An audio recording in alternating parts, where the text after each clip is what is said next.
नमस्कार, मैं प्रेम कुमार विद्यार्थी आप सबों का हार्दिक अभिनंदन करता हूं। आज जैसा कि आप जान रहे हैं, अभी हम लोगों के बीच बहुत जल्द ही जुड़ेगी मधुमाला कुमारी, जो हम लोग को परिचय का मोहताज नहीं। वो बिहार के टॉप 10 बिहार बोर्ड परीक्षा 2020 में मधुमाला ने टॉप 10 की श्रेणी में लाया और गया जिला की नंबर 1 बनी। तो थोड़ी ही देर में वो हम लोग से जुड़ेगी।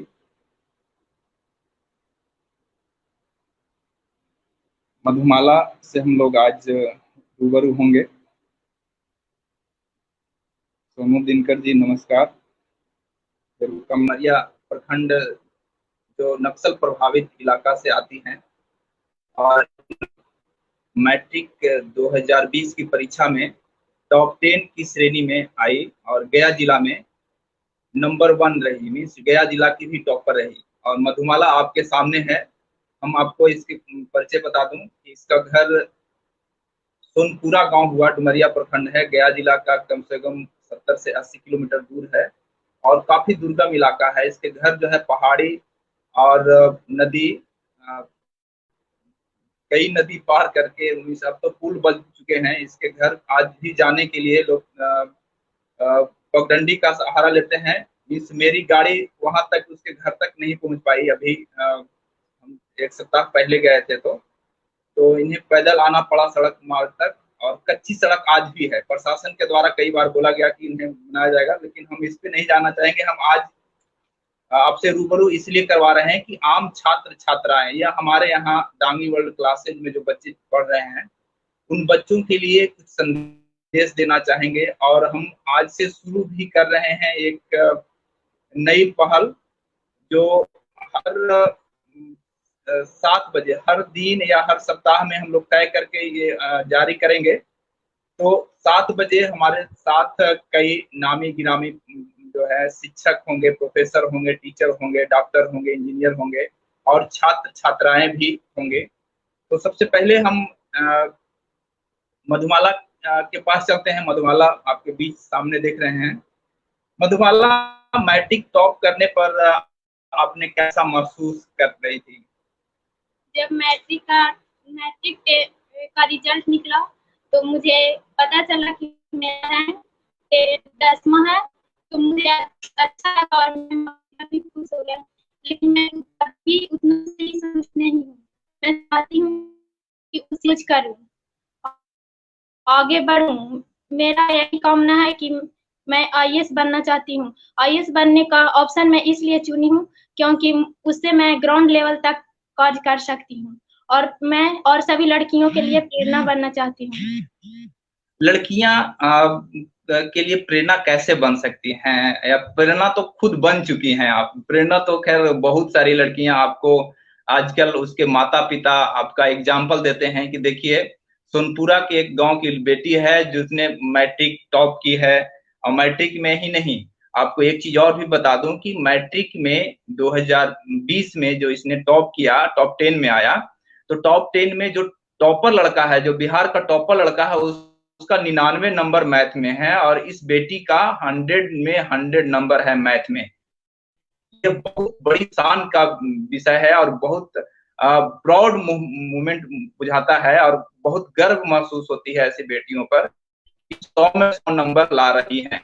अभी कहाँ कौन से कोचिंग में आप गया में पढ़ रही हैं, उनका नाम बताइए और कैसा महसूस कर रही हैं उनसे पढ़ के?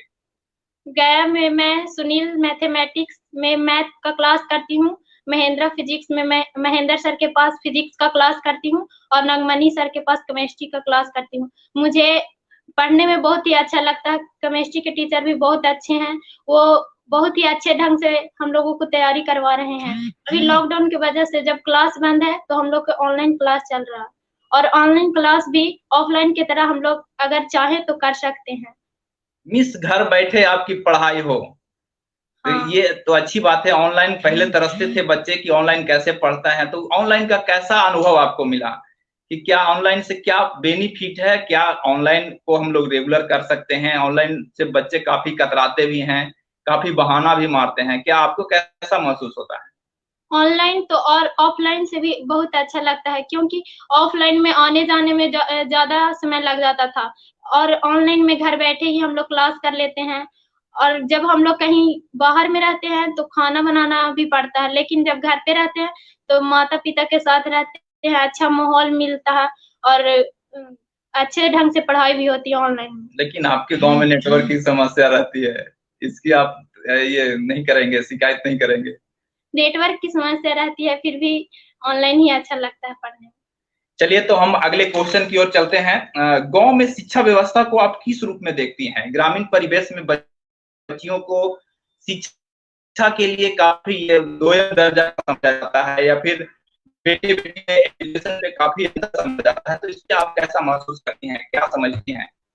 ग्रामीण इलाके में अभी भी शिक्षा की स्थिति उतनी अच्छी नहीं है, बहुत ही दयनीय है। ग्रामीण इलाके में स्कूल की कमी होती है, स्कूल दूर दूर पे होता है, जिससे लड़कियों को आने जाने में भी दिक्कत का सामना करना पड़ता है। लड़कियां 10वीं और 12वीं का एग्जाम देकर ही उच्च शिक्षा नहीं पा पाती है, और उन लोगों को 10वीं 12वीं या मतलब ग्रेजुएशन के ऊपर बच्चियां कम कर पाती हैं, यही? हाँ, मीन्स मैट्रिक पास हो गए तो उन्हें शादी विवाह कर दी जाती है, या फिर इंटर पास कर दी जाती है। ये भी ज्यादातर ये होती है कि कम उम्र में लड़कियों की शादी कर दी जाती है, उन्हें उच्च शिक्षा से वंचित कर दिया जाता है। तो आप अगर कोई क्वेश्चन हो तो इसे भी आप भी कर सकते हैं, ऐसा नहीं है। आप लाइव इसीलिए लाया गया है मधुमाला को कि आपकी भी बच्चियां किस तरह से पढ़ें, और क्योंकि काफी अनुभवी है, हर विषय की विषय वस्तु विशेषज्ञ कह सकते हैं इसको। तो हम लोगों की एक तरह से किसी भी सब्जेक्ट पे काफी गहरा अनुभव है इसे।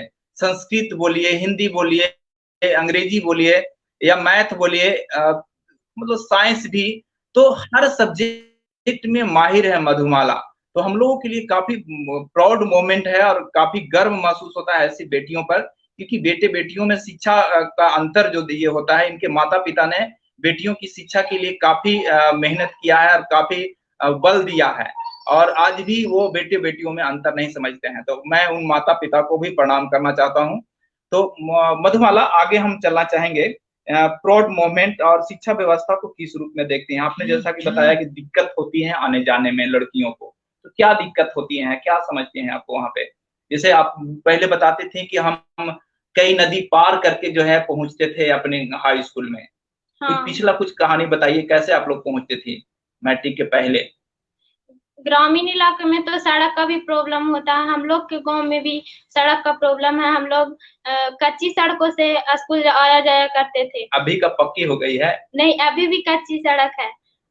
और जब हम लोग बारिश जब हो जाती थी तो हम लोग को पैदल ही जाना पड़ता था, और पहले नदी भी पार करना पड़ता था, लेकिन अब पुल बन जाने के कारण अब साइकिल से भी जा सकते हैं। बाढ़ से डर नहीं लगता था नदी पार करती थी तो?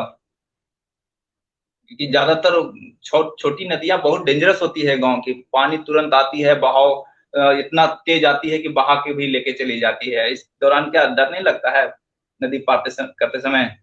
2-3 लड़कियां होकर के पार हो जाया करते थे, उतना भी नहीं डर लगता। Good. तो ये भी बात है कि नक्सल प्रभावित इलाका होने के बावजूद भी इन्हें किन्हीं से डर नहीं लगती। ये भी अच्छी बात है कि लड़कियां डरते नहीं है, किसी चीज से मुकाबला करना जानती है।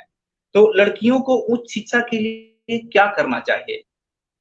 लड़कियां उच्च शिक्षा कैसे ले? क्योंकि भारी चुनौतियां हैं और काफी बड़ा ये उनके पास जो है एक दायरा होता है कि इतने ही तक पढ़ना है, इतना पढ़ ली काफी हो गया, ये इस तरह से गार्जियन को ये समझते हैं। उच्च शिक्षा कैसे हायर क्वालिफिकेशन कैसे ले बेटियां? ग्रामीण इलाकों में तो सामाजिक कुरीतियों के कारण भी लड़कियां नहीं पढ़ पाती हैं। जैसे लड़का लड़की में विभेद किया जाता है, 10वीं और 12वीं के बाद लड़का को तो बाहर कहीं पढ़ने के लिए भेज दिया जाता है, पर लड़कियों को नहीं भेजा जाता है, या तो उनकी शादी कर दी जाती है, या फिर उन्हें उच्च शिक्षा नहीं दिया जाता है। इसके लिए हम लोग को भी आगे आना होगा, लड़कियों को अपने हक को समझना होगा, और वो उन्हें भी आगे आना होगा। जितना उनके माता पिता जिम्मेदार है, उतना लड़की खुद से भी जिम्मेदार है। अगर नहीं उसे उच्च शिक्षा मिल पाता है, तो वो अपने से छोटे छोटे बच्चों को भी पढ़ाकर उच्च शिक्षा पा सकती है। पिंकी मैडम जी बोल रही हैं कि बहुत बहुत बधाई बेटी मधुमाला को। और डॉन समीर दांगी जी बोल रहे हैं कि अ, समीर दांगी कौन हो तुम? अच्छा, कोई बात नहीं। बेटी होकर भी आपके बीच में इतना बोल रही है, आपको अगर महसूस हो रहा है तो कोई बात नहीं। हम आगे भी, बेटियां अब रुकने वाली नहीं है, ये चीज आपको मालूम हो जाना चाहिए। हम अगला क्वेश्चन की ओर चलेंगे कि क्या बनना पसंद करेंगी आप पढ़ लिख कर? आगे जो हायर एजुकेशन आप करना चाह रही हैं तो क्या बनना चाहती, क्या एम है, व्हाट इज योर एम? मैं पढ़ लिख कर आईएएस तक बनना चाहती हूँ। और आई आईएएस कैसे बनेंगी? क्या उसके लिए क्या तैयारी करना, क्या जानकारी है आईएएस बनने के लिए? कितना तक जानती हैं, क्या क्या करना पड़ता है, क्या पढ़ना पड़ेगा, उसके बारे में कुछ अनुभव? आईएएस 12th का एग्जाम करके उसके बाद मुझे आईटीआई आईआईटी भी निकालना है। मेरा एम है कि मैं आईआईटी करूं, उसके बाद मैं आईएएस बनूं। डॉक्टर मुकेश दांगी जी, आपका भी स्वागत है सर। दांगी समाज पढ़ाई के लिए बहुत अग्रसर है, बस बहुत जरूरी है सही लक्ष्य फोकस कर आगे बढ़ने की। जय दांगी। बहुत बहुत धन्यवाद sir, very very nice, God bless you. Rajesh Ranjan ji बोल रहे हैं और उषा देवी जी का भी आपका धन्यवाद आ रहा है। तो हम आगे भी चलेंगे।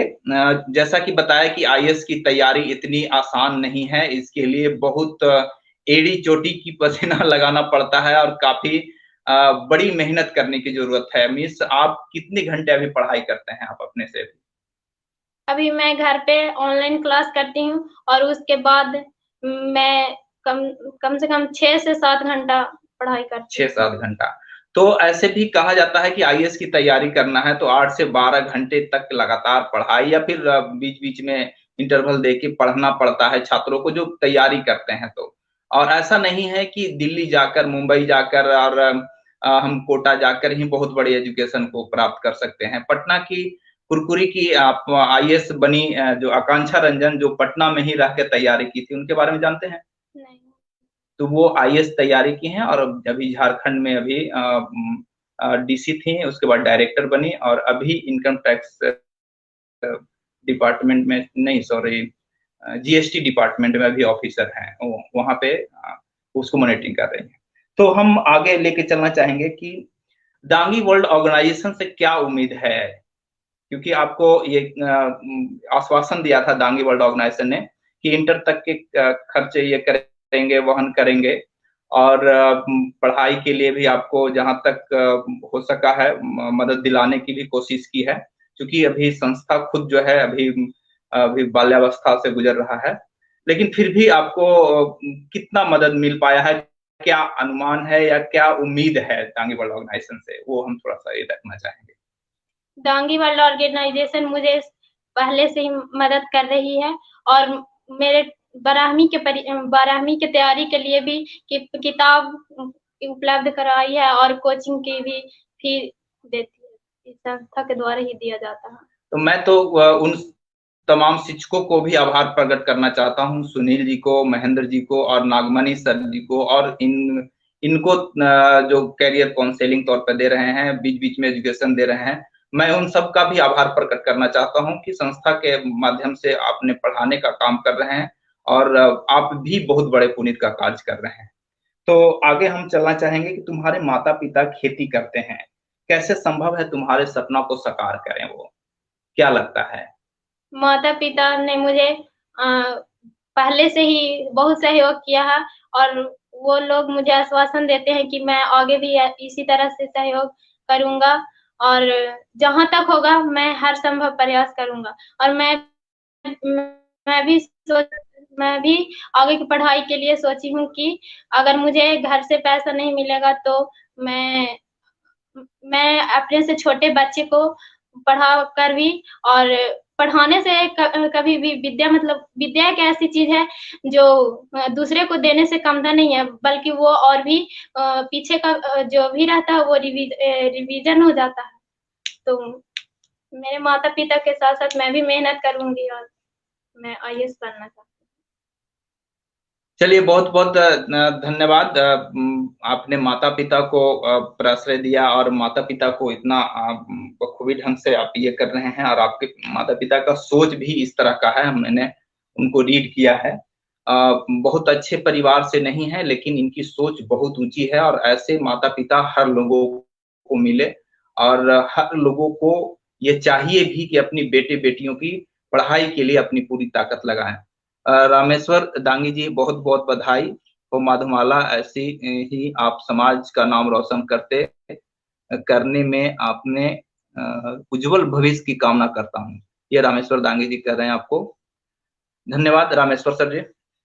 अब अगला क्वेश्चन हमारा ये है कि क्या आपने नीचे क्लास के छात्र छात्राओं को पढ़ाना चाहेंगे या पढ़ाई है, क्या अनुभव रहा है?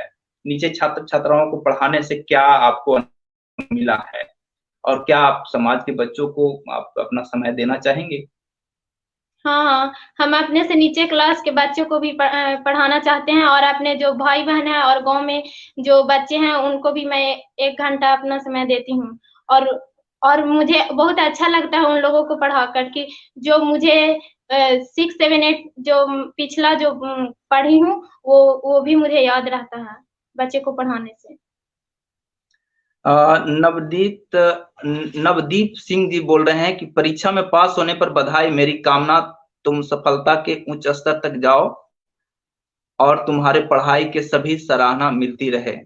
नीतीश कुमार दांगी जी, अति सुंदर, बहुत बहुत धन्यवाद सर। उस पे ये हम चाहेंगे कि दांगी वर्ल्ड ऑर्गेनाइजेशन के द्वारा जो क्लास चलाए जा रहे हैं, इसमें आप क्या समझे, या फिर क्या आपको कैसा महसूस हुआ? जैसे कि यहाँ पे हम लोग हर महीने की लास्ट संडे को उपेंद्र नाथ वर्मा इंटर कॉलेज में प्रैक्टिकल की पढ़ाई की व्यवस्था हम लोग करवाए हैं, क्योंकि प्रायोगिक शिक्षा कितना जरूरी है। प्रायोगिक कैसा अनुभव करते हैं आप? प्रायोगिक मीन्स प्रैक्टिकल विधि से पढ़ाई। प्रैक्टिकल विधि से पढ़ाई बहुत ही अच्छा लगता, बहुत ही अच्छा है, लेकिन उसको सभी लोगों को मिलना चाहिए, सभी बच्चे को मिलना चाहिए, क्योंकि जब हम किसी चीज को पढ़ते हैं और उसे प्रैक्टिकल करके देखते हैं तो वो हमें ज्यादा समझ में आता है, और हम लोगों को ज्यादा अच्छा भी लगता है, उसके बारे में हमें जानकारियां मिलती है कि इससे क्या होता है। सिर्फ पढ़ते हैं तो उसे उतना भी समझ में नहीं आता है, लेकिन प्रैक्टिकल करके जो जब देखेंगे तो उसको और भी ज्यादा अच्छा लगेगा। तो प्रैक्टिकल में जैसे गैस ये करने के लिए तीक्ष्ण गंध के बारे में, फिर किसी भी केमिकल रिएक्शन हो गया, माइक्रोस्कोपिक हो गया, तो इसको क्या आपने कॉलेज में या स्कूल में आपने किया है? क्या अनुभव रहा है प्रैक्टिकल के बारे में? हमने नहीं किया। तो यहाँ हम आपको बता दूं कि 8वीं से 7वीं 8वीं या छठी वर्ग छठी से बच्चों को प्रैक्टिकल से बताने की जरूरत है। जैसे एसिड और बेस के बारे में हम लोग जानते हैं। Yes sir. तो एसिड जानते हैं कि क्या होता है? खट्टा होता है, मीठा होता है, तीखा होता है, तीक्ष्ण होता है, क्या होता है? खट्टा, एसिड खट्टा होता है तो सर। उसको किस चीज से हम लोग मापते हैं, किस चीज से उनका हम लोग कैसे जानते हैं? लिटमस पत्र के द्वारा उसे जांच करते हैं। तो इन सब चीजों को अगर बच्चों को बताई जाए प्रैक्टिकल विधि से, जैसे नींबू का रस ले लें यस या सर। फिर दही ले लें, तो उसमें हम लोग लिटमस पत्र से ये करके दिखाएं कि जो है नीला लिटमस जो है लाल हो जाता है। तो यस उस पे अगर प्रैक्टिकल विधि से बताया जाए तो बच्चे आसानी से समझ सकते हैं ना। Yes sir. तो वही थीम है, और ये भी चाह रहे थे कि हम लोग दांगी वर्ल्ड क्लासेज जो हम लोग शुरुआत जो किए हैं, वो साप्ताहिक एजुकेशन में तो हम लोग बेसिक एजुकेशन दें ही, मोरल एजुकेशन भी दें और प्रैक्टिकल विधि से भी पढ़ाई कराएं। तो इसमें आप साप्ताहिक एजुकेशन देना चाहेंगे, 1 घंटा 2 घंटा भी बच्चों को, ऑनलाइन या ऑफलाइन? यस सर, मैं हमसे जितना संभव होगा मैं करने के लिए तैयार हूँ। चलिए, बहुत बहुत धन्यवाद। अब हम आप लोग का अगर कोई क्वेश्चन है तो आप लोग कर सकते हैं, नहीं तो फिर हम आते हैं गर्ल्स एजुकेशन पे, और लड़कियों को क्या करनी चाहिए समाज में, क्योंकि हम लोगों को अपनी संस्कृति सभ्यता भी बचाए रखना है और अपनी पहचान को कायम रखना है। हम लोगों को एक दांगी एक कम्युनिटी है, और दांगी एक संस्कार है, एक संस्कृति सभ्यता है। तो उसको कैसे हम लोग अपने आप को बचाएं, और गर्ल्स एजुकेशन के लिए और क्या बेहतर किया जा सकता है, उस पे आप अपना फोकस दें, अपने विचार दें। गर्ल्स लोगों को अपने हक के लिए आगे आना ही होगा। और जब तक गर्ल्स एजुकेशन अच्छा नहीं होगा तब तक हमारा समाज सही नहीं हो पाएगा। क्योंकि जब आप एक लड़की को शिक्षा देते हैं तो सिर्फ वो घर नहीं बल्कि दो घर को शिक्षित होती है। क्योंकि सबसे प्रथम शिक्षक माँ ही होती है जो अपने बच्चे को अच्छे ढंग से सिखा सकती है। अगर जो माँ शिक्षित होती है वो अपने बच्चे को बहुत ही अच्छे ढंग से पालन पोषण करती है और वो पहले से ही उसे कुछ पढ़ने लिखने के लिए बताया करती है।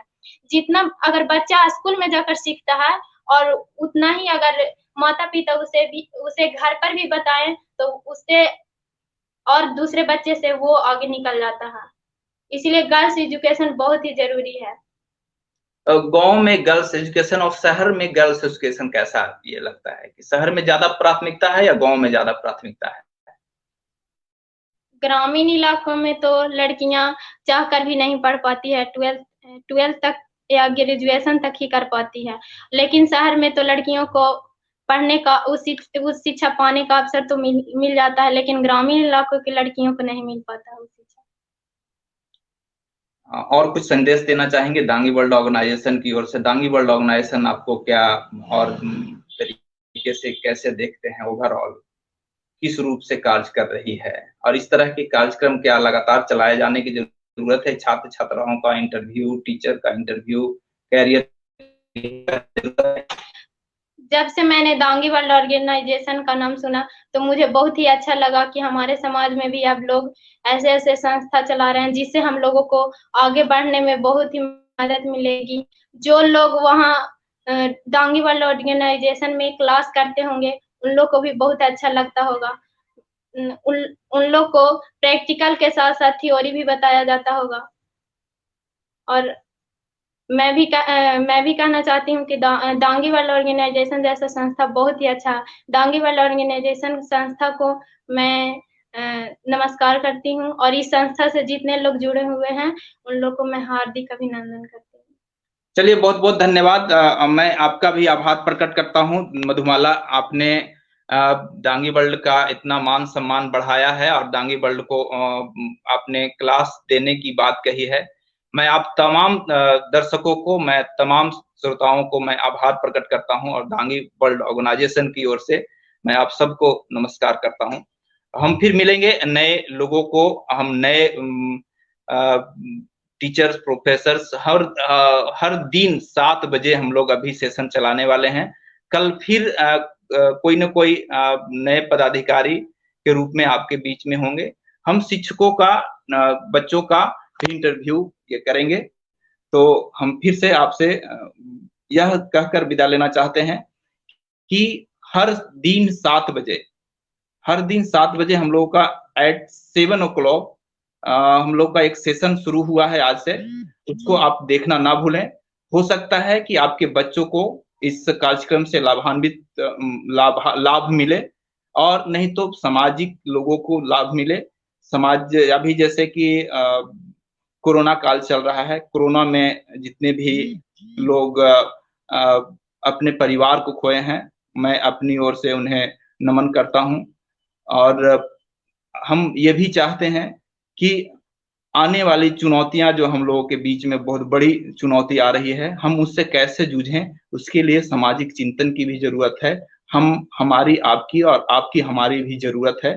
तो हम चाहेंगे भी कि दांगी वर्ल्ड ऑर्गेनाइजेशन आपके लिए, आपके साथ खड़ा हो और आपके लिए सक्षम साबित हो।